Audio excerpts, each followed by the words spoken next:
She lived life the way she wanted to and made her dreams come true. Hello, beautiful beings. Thank you so much for joining me here on my channel, In Her Dreams. I'm Trini LaShawn, and I'm a spiritual worker. And I want to take this opportunity to create a video in which I share some of the observations that I've made and some of the advice that I have based on my experience of parenting during such a time of change in our society, in our world, both spiritually and as well as within our society and physically, emotionally. I think that the changes that are going on are definitely impacting us in every aspect. And so I'm just going to share some things that I have noticed and that I've learned and grown from and have realized within this period of time. And I hope that it will help you, and I hope that it will encourage you.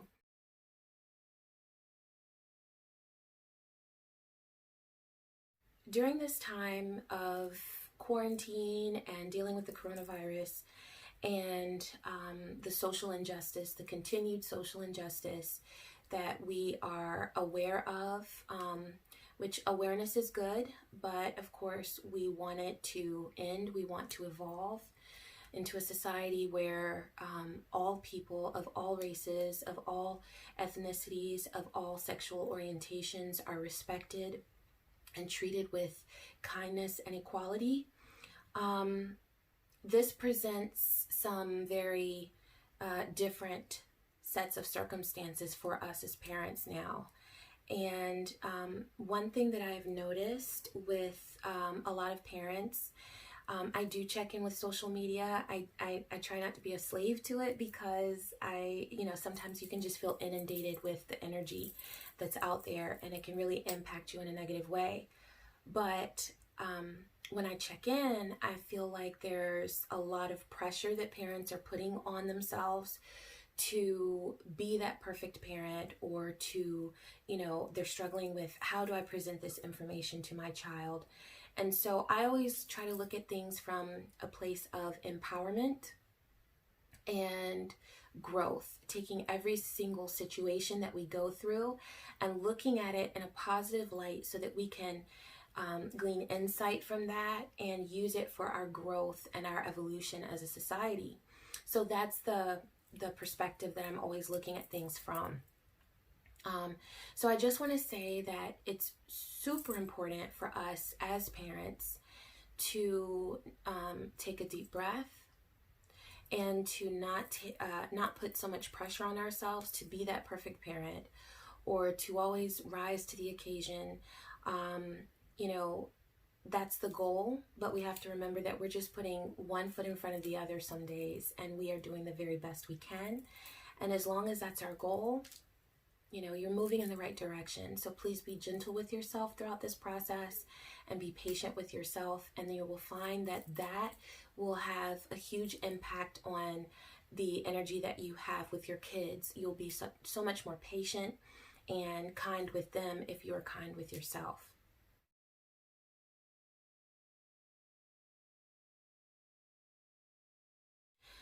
Another aspect of this climate that we're in and how it impacts our parenting is how we present information to our kids and how we balance what information we present to them and what we shield them from. Because as parents, we are protectors, right? We want to protect our parents, or our kids, maybe our parents do, but we want to protect our kids from the dangers of the world.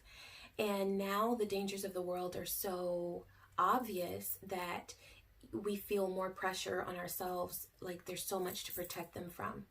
And my advice on that, based on what I've experienced, is I think that it's very important to present concerns that are worldwide or nationwide or prevalent in your community to your children in a purposeful, meaningful way, and to let them know in a way where they understand that this is an opportunity for you to share information with them, for them to reflect, and then share their thoughts and feelings with you.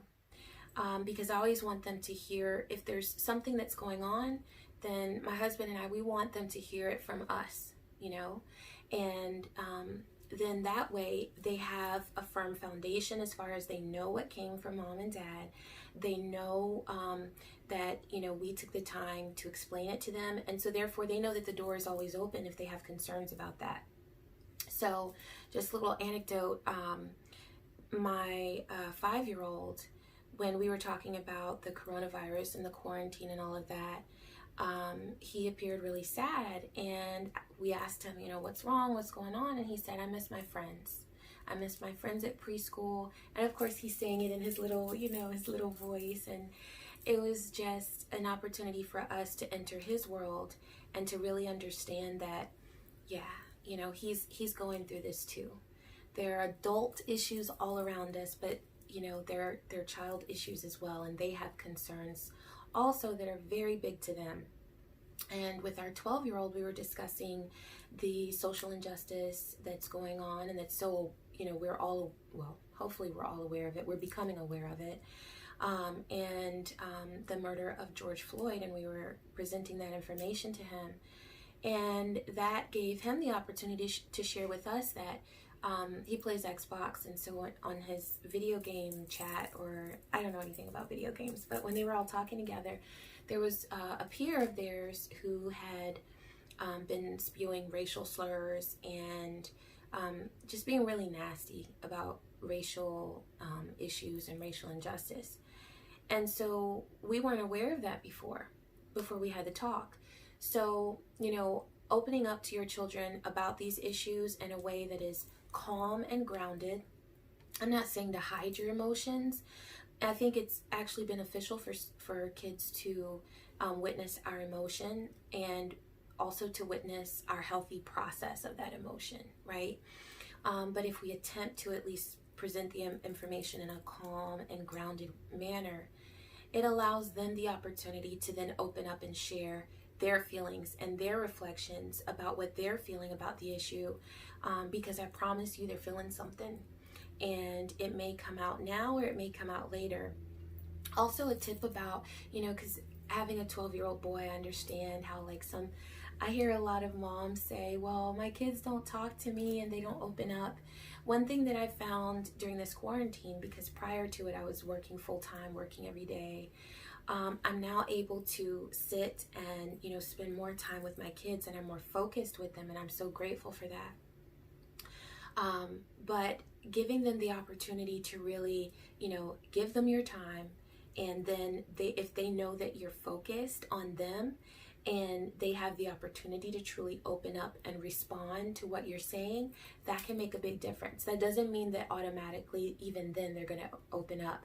But I know that a lot of times before, I would be really rushed, and I'm like, you know, cooking dinner, I'm like, hey, what's going on? How you feeling? And he's not gonna, I'm good, you know, I'm fine. You know, that's pretty much the response you're gonna get. But now I always make a very intentional effort to sit down, and, you know, the TV's off or muted, and I look him in the eyes and I say, how are you doing? How are you feeling? And when he gets that attention, he's much more responsive. So I just wanted to throw that in there as well, because as a mom of a preteen, I feel the struggle where you're trying to get them to open up. So, you know, it's not like a magic solution, but it definitely helps when you put forth an intentional effort to have a conversation with them, instead of just kind of doing it while you're in your chores or in your everyday hustle and bustle.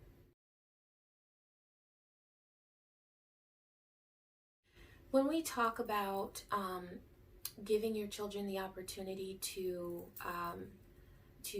share information with you and presenting information to them in a very calm and grounded manner, that brings back, you know, that brings the focus back to us, where we then have the responsibility to make sure that we are processing this information in a healthy way.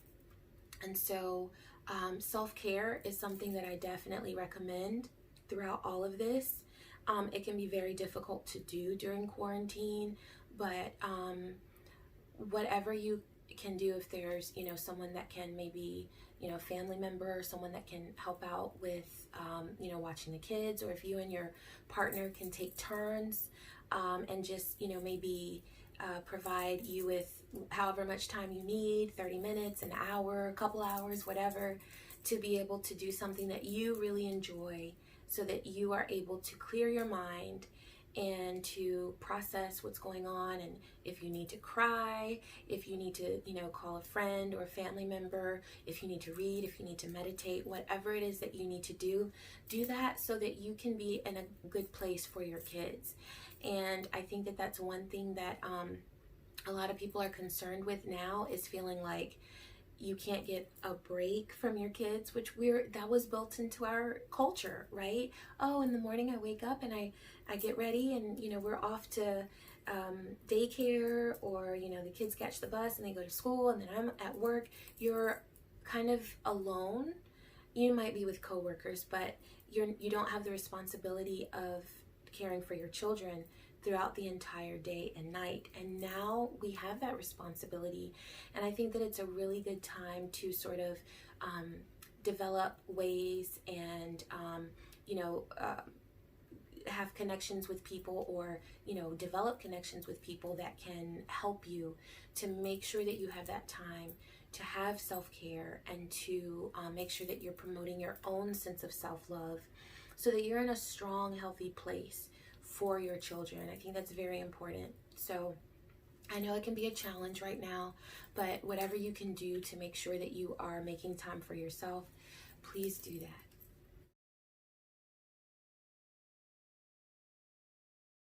When we talk to our kids about heavy topics, or topics that bring about a lot of emotion, and stir our emotions, I think that it's important to realize that this is also an opportunity to empower our children with the understanding of the pain that a lot of people feel, whether it's a marginalized group, or a minority group, or whoever it might be that's experiencing this injustice. It's a great opportunity for us to sort of enter into that space and become aware of that, because even as minorities, we may sometimes be removed from the struggle of some of our other brothers and sisters who are going through that. So, I think that to look at it as an opportunity to empower our children, and to say, if you see someone who is being victimized, or is, is receiving some sort of unjust treatment, if you get that feeling in your gut where, this isn't right, then, what are some things that you can do in order to help that person? You can tell a teacher, you can tell us, you can tell a guidance counselor, you can, go to that person directly and, give them some support and the kindness that they are not getting from, someone else right now. And it's an opportunity for us to really put ourselves in that position of a person who has been victimized, where we're able to see the injustice, but also to be empowered by saying, what is something that I can do in order to oppose this social injustice? And really helping them to understand the importance of supporting other people and supporting human rights and equality.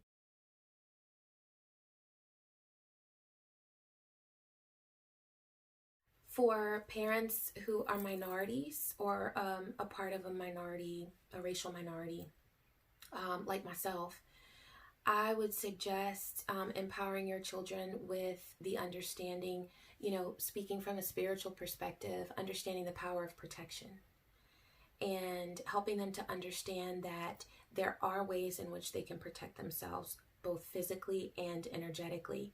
And, physically, that would be, I don't know, if you, participate in some kind of self-defense, or, my oldest son used to take Taekwondo, and that was very fun for him. And it was a meaningful way in which he could understand the movements and the power of his physical body. And of course, that coincides with spirituality through meditation and focus and awareness, self-awareness as well. And so I think that that's a very positive way to promote their self-power. but also energetically. So teaching them the power of crystals, pull out your tourmaline, pull out your hematite, your shungite, teach them that, they can use and harness the power of those crystals. Also, ancestor veneration. I know my children, whenever I honor my ancestors, I always invite them to do it. They know that they can always come sit with me and meditate and honor our ancestors. And sometimes they do, sometimes they don't. But at least they have that knowledge and understanding that I am connected to my ancestors, and I know that they empower me and they protect me and they love me. And just, giving them that awareness, even if they don't participate in those rituals with you or in the process of, formally honoring them, then when they need it in life, when they really, really need it, they will have that understanding that they are supported and they are protected. And, like going back to the crystals, I bought everybody in my house a shungite. And so it was for the EMF protection as well as for energetic protection. And, sometimes they wear it, sometimes they don't. I don't force it on them, but at least they have that understanding that there are forces beyond what they can see that are protecting them. And that's so important to empower our children with that knowledge and that awareness. You can also, create a talisman for them and help them to tap into that power and to understand that when they focus and they visualize a shield of protection around them, that actually works. It's energetic. It's tapping into energetic frequencies. And so bringing that to their understanding and their awareness can really empower them in this time period where we really feel, a lot of people feel powerless. And when you feel a lack of empowerment, you are prone to feeling anger because you feel frustrated and you don't know what to do. Another way is to encourage them to make affirmations of protection. Now, I'm not religious, but one that I love is "No weapon formed against me shall prosper." I absolutely love that. And, you can teach your child to visualize, being bathed and surrounded by protective energy, whether it's the energy of your ancestors, the energy of a deity, or just energy from the creator, from the divine. Whatever you're comfortable with, make sure that they're equipped with that so that they don't have to feel scared and they can actually grow from this experience and evolve and become better. And I believe that that is the ultimate goal of, going through something that is as tragic as this is to become better from it, because otherwise the loss of life is truly in vain. So really teaching our children to tap into their protective energy and awareness is important. I am looking at my notes here, but some other affirmations are: I am protected by the Creator, my ancestors, and my spirit allies. I give and receive kindness. I vibrate on a frequency of love, compassion, and divine protection. So all really good things for good frequencies for your children to tap into so that they don't feel powerless throughout these tragedies that we're faced with and experiencing as a society.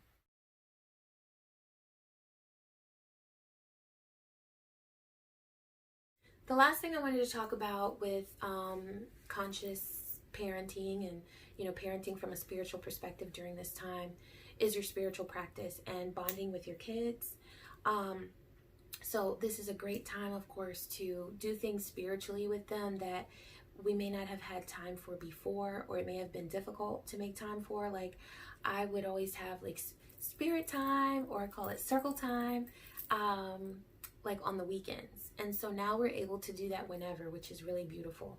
So we might do a short meditation, or just have them focus on their breathing, or like I do guided meditations with them. I already told them that we're gonna try going outside and doing yoga. We take a walk every day, and we'll just notice like, oh, the honeysuckle, it smells so good, or the magnolia blossoms are looking so pretty. And so we actually get to notice nature, and just being more aware is such a gift right now. So tapping into that with your children is such a rewarding experience. Also, speaking of meditation, this is something that I wanted to share with you guys. It's children's spirit animal cards, and these are so amazing. I'll probably do a review on them in another video, but I got these on Amazon, and I think I typed in something like, you know, spirituality for kids, and Wayne Dyer, I love him. He has a couple of books for kids, so those are awesome. But these are really neat, and I'll probably share those in another video. But I'm basically teaching them how to use oracle cards, and they love it. They love it so much. It's Spirit Animal Cards, and it's by Dr. Stephen D. Farmer, and I'll put the link in the description box. But just doing things like this with your kids, or, you know, reading to them, having them read to you, just taking that time to really experience life and have time with each other where we're really focused on each other, not just fitting in time together in our schedule. Oh yeah, and another thing is planting a garden. That's one, I know a lot of people are doing that now, but my husband and I were like, how are we going to do that when, you know, like, you gotta dig and do all of that. I don't think we're ready for that yet, like an actual big garden. So I was talking to my mom, and she said, well, you know, you can get the big swimming pool, like the kiddie swimming pools, and then just use that.